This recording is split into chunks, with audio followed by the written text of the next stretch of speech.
Sathya Sai Speaks, Volume 14, Chapter 56. The Message of Brotherhood, Part 3 of 3. Embodiments of Love. The whole world knows what sacred ideals inspire the Sathya Sai organizations. It is true that in a big bag of rice, a few grains of sand may get in. Any human organization is bound to have a few black sheep, but that will not affect the organization as long as it is true to its principles.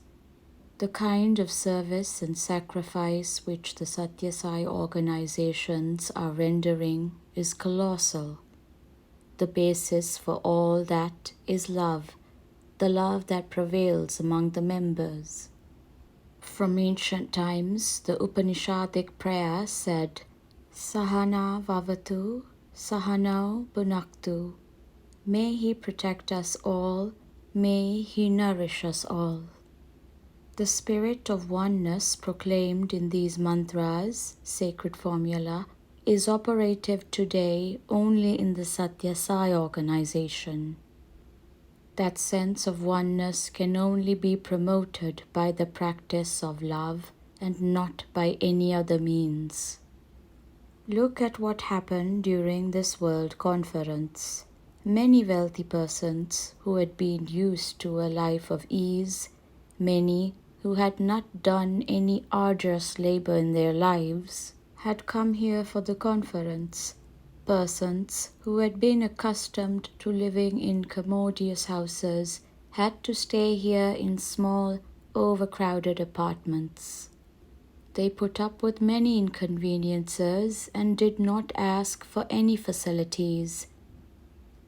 Wherever they were accommodated, they accepted the place out of devotion to Swami. This kind of accommodative spirit and readiness to bear discomfort and difficulty cannot be found in any other organization or in any other gathering. Moreover, there are organizations in which the young and the old render different types of social service, but only in the Sathya Sai organizations can you find all the people rendering service in a completely selfless spirit. Service to man is service to God. Some time ago, in the East and West Godavari districts and in the Krishna district, lakhs of pilgrims gathered for the Pushkaram festival.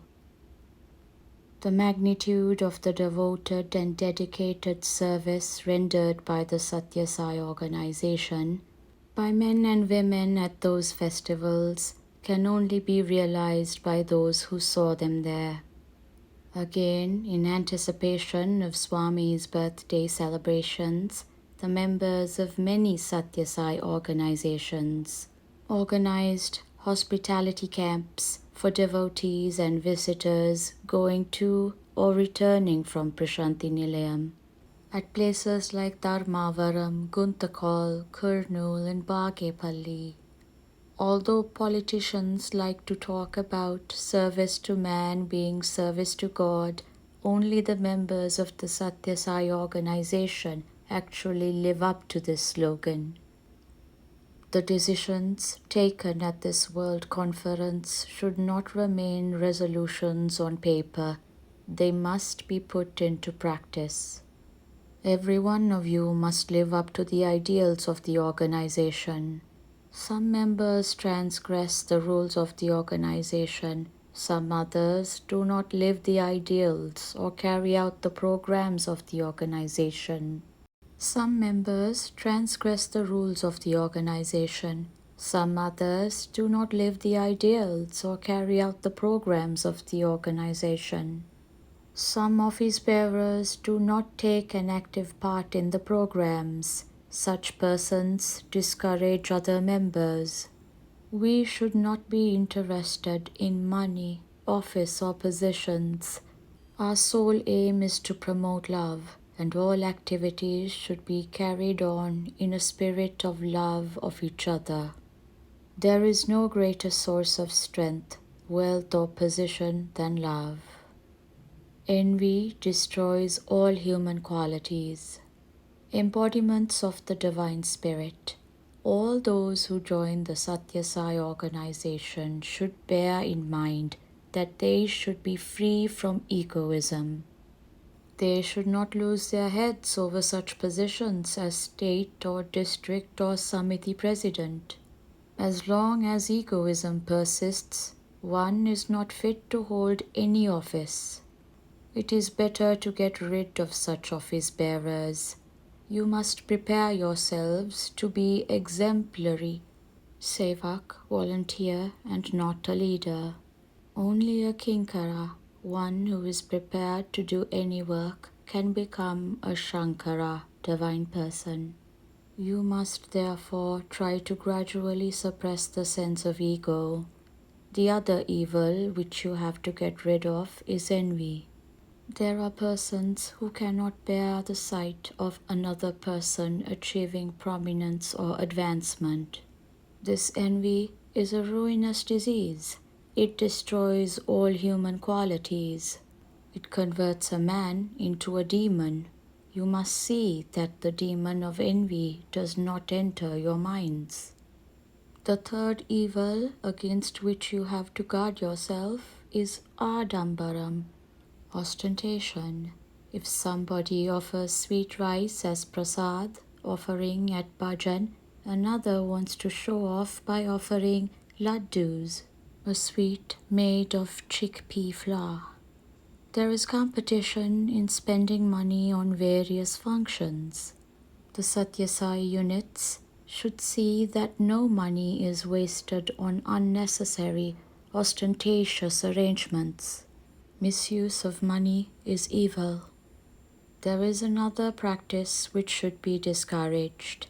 Even for carrying out very small functions, money is being collected by some units.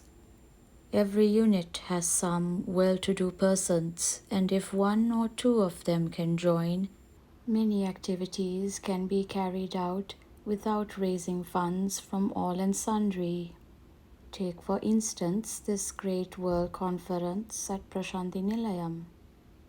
Many who do not know the facts must be wondering how much money must have been spent to finance this conference. The truth is that not a single Naya Paisa was collected as donation. This conference, which is an expression of the love of the members, has no need for money. Every one of you here has taken care of his or her own needs and discharged your duties without worrying about difficulties or inconveniences. No money is needed for deriving this kind of happiness. It is deplorable to hear that in some states, even for trivial activities, funds are being collected. Even if some of his bearers are inclined to adopt this method, I want members not to encourage them. There is one last thing that I should like to impress on you at this conference. There are, in our country, numerous poor, helpless, and diseased persons who suffer from hunger and thirst. There are today lakhs of members of Sathya Sai organizations and even a larger number of Sathya Sai devotees. Let each member, while leaving this conference, resolve to feed at least one poor person every day. When anyone comes to your doorstep asking for food, try to feed him with compassion. You should relieve hunger without anyone knowing about it.